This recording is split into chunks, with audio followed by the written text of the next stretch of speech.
மதுரை மீனாட்சி அம்மன் கோவில்ல ஆகஸ்ட் 10ஆம் தேதி கொடியேற்றப்பட்டு ஆவணி மூல திருவிழா வெகு விமர்சையா நடந்துட்டு இருக்கு. இதில் முக்கிய நிகழ்வான சுந்தரேஸ்வரரோட பட்டாபிஷேகம் ஆகஸ்ட் 22ஆம் நாளான இன்று சிறப்பாக நடந்துட்டு இருக்கு.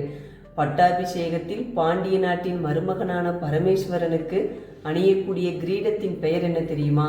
வாசுவலை கிரீடம். இந்த கிரீடத்துல பெரிய பெரிய மாணிக்க கற்கள் 3 வரிசையில் பதிக்கப்பட்டிருக்கு.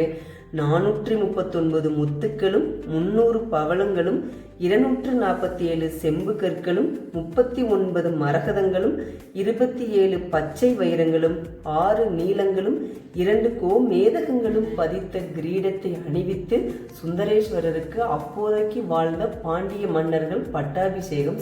சித்திரை மாதம் மீனாட்சி அம்மனுக்கு முடிசூட்டும் பொழுது கொடுக்கப்படும் செங்கோல் ஆவணி மாதம் சுந்தரேஸ்வரருக்கு பட்டாபிஷேகம் செய்யும் பொழுது மாற்றி கொடுக்கப்படும். ஆவணி முதல் பங்குனி வரை சுந்தரேஸ்வரரோட ஆட்சி காலம் நடைபெறும்.